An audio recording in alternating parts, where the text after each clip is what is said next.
дорж зодог буюу очроор огтлогч нэгт ихэнх хөлгөн судрыг шүтсэний тус эрдмийн тайлбар сонсноо.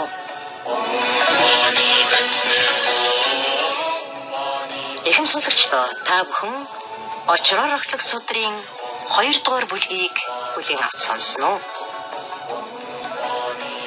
Зарим нэг хязгаар нэгэн хийдэд маш алдартай догшин тэнгэр байжээ. Тэр тэнгэр хур мөндөр цаг усаар цас шуурх хийгээд их салхи тэргүүтэн хүн амьтанд гинэт найдангуй сэтгэл төрүүлэх, хүссэн хэрэг тусыг үл битүүлэх хийгээд адгуус малд ган зутвалах, тэр мэтийн хорлол олон болох боловч тэр тэнгэрийн хүч аагүй их тул хинж халтаж чаддаггүй байлаа. Тэр хийдийн орчмын газар зүлгэн сайхан, гоё ганган цэцэг, амтад жимс, аршаан ус, эм тэргүүтэн элдв зүйл тэгс сайхан боловч тэнд хүн амьтан амьдрах байдгаа нисж яваа шууч ойр очоос хүсэр үнэн өхүүлдэг тул ойртох амьтангүй гинэ. Тэр цагт энэтхэгийн газарт гайхамшигтай нэгэн таринч байлаа. Таринч лус 8 аймаг бүгдийг эрхэндээ хураасны тул урсах мөрөн их усыг ч зогсоох, усгүй хуурай газараас ус гарган урсгадаг атг хүчтэн юм. Ад зэтгэр альбин тэрэн мам алмас цэгийг ноён нь боолдгшээсэн мэт их дураар үйлдэгч тэр таринч тэр догшин тэнгэрийг номгдохын тулд догшин тариныг уншлаа.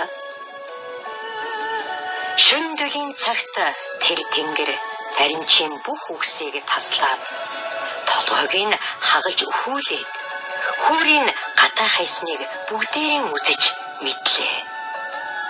Тэндээс таринчийн шавн багшаасаа нин үлэмж хүчтэй чадaltaй нэгэн таринч байлаа.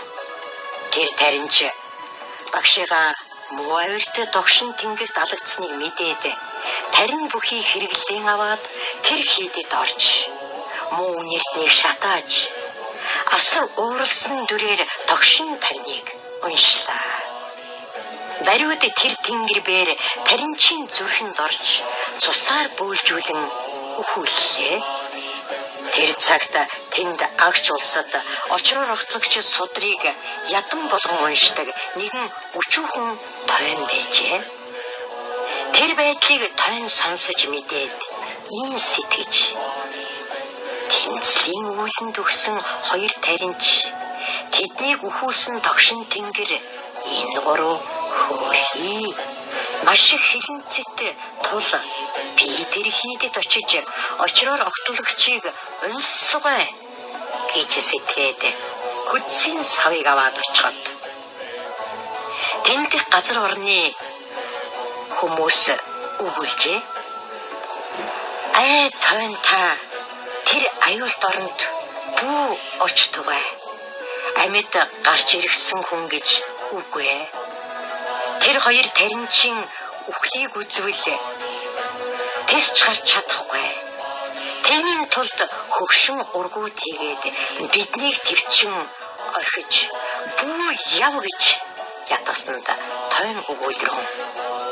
Та бүгд сонс. Ялж төгс нүгцэн бурхан нь бусдад багш болохоос надад багш үл болох босуу. Дээдийн номын зарлиг омогтхоогүй энэ шар хувц өмсөж санвар сагсан хуурган амьтныг нэгүүлсгүй болвоос харин найдангуй дачаангун сэтгэлд болвоос шагшаавад эвдэрч муу заяанд унахаас өөр юу ч үгүй. Тэмийн тул тэр гурав хийгээд хамаг амьтны тусын тулд зорино гэд одсонд тэдгээр олон улас өгүүлэлтлээ. Энэ тойныг үзээс үнэхээр өөхөх үйл нь ийсэн байжээ. Хэрхэн ятгавч үгэнд орохгүй юм? Ингэж ярьцгаалаа. Тэр тойн сүмд ороод нэгэн үзүүрт сэтгэлээ очроор огтлогч судрыг уншин суулаа. Шөндөлийн цагт үүл гараад, цахилгаан гэлбаалан цахилаад л газар ихэд хөдлөөд догшин мөндөр орж их хүчит салхи болж мод унах, уул хадан нурах, их далай долиглон цалгих хийгээд л түүний дараа аимшигт дүрстэй амнасаа гал бадруулан хамаагаан утаа бүргэлүүлж элдв зүйлийн муухай дуугаар хашгиран гартаан зүйлүүрийн нийтмийн сүдийг бариад өөр төстэй олон нөхдөр хүрээлүүлсэн биин асар их том биетэй аюул мэд чөтгөр болон хуйлж ирээд сүмийн дотор орж ирлээ. Тэр өчүүхэн тойн айх сүрдэх сэтгэл огтгүй сууж байлаа.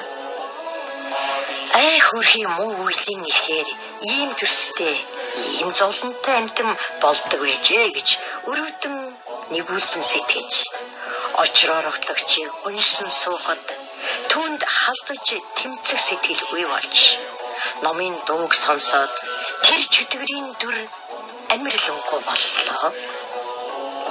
Тэр чөтгөр хуйлж өөрийн биеэр болсон тул түүний олон нөхөд тархаж үгүй боллоо. Огтор хүн үйл арилж альва үйл сайхан боллоо. Тэр тэнгэр ганцаараа үлдэж ийм өчрөө. Ай тойн бибээр атах хүч чадал ихтэй. Намайг газар дээр явах хүн байтгаа хүмүүс хэмбгойч үлч чадах тул надад айх сэтгэл өчүүхэн ч үгүй.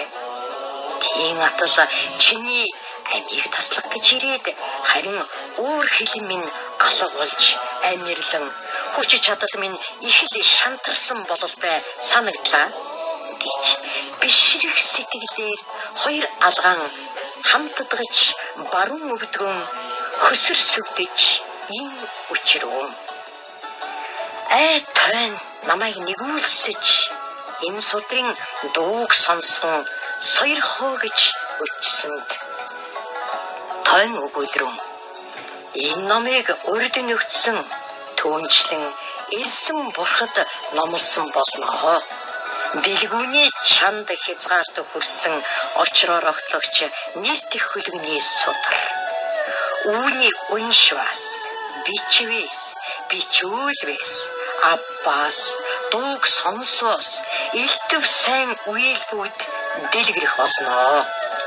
Муу хилэнцэд үйл бүгдийг сүнэн арилгагч адиститийн атах хүч бүрэн огоолд төрсөн судар юм аа. Аливаа номыг номлогчийг багшмын өргөн хүндэлдэг ёстой. Ном сонсогчийг шав, өглөгийн эзэнгэж багш нь асранд итгэж өршөөдөг ёстой юм. Тиймийн тулд би бээр номлож, та бээр сонсож үл болно.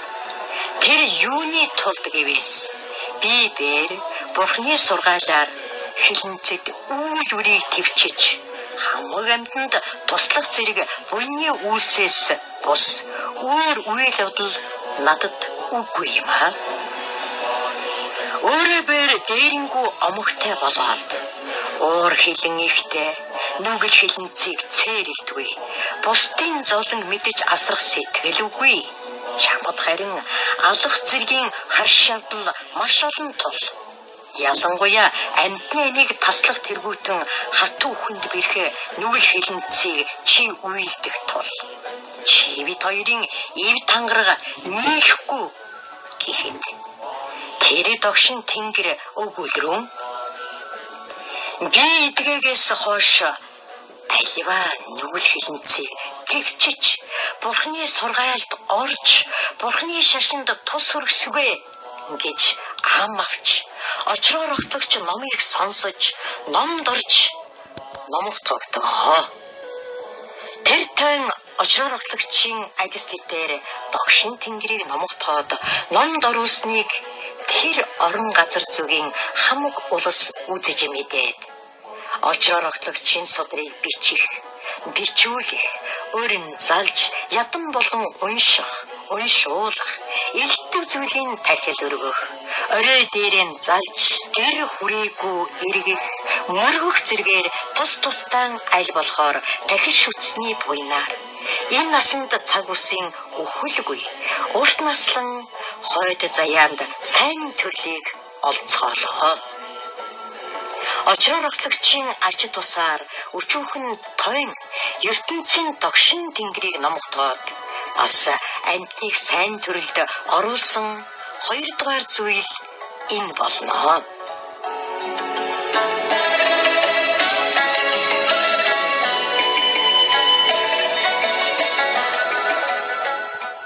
Билгүүн чамд хязгаар хүрсэн очроор огтлагчийн тус эрдмийн тайлбар үүнийг уншуулбаас бичвээс бичүүлбээс 8 түмэн 4,000 номын цогцын тус эрдмийг магтан унссан бүтээсний буйныг олж энэ насанд нас буян эргэтэн хиймэр дэлгэрч альва үйлс бүтээд эцэс хойдод бод худгийг олох нь данжиггүй гэж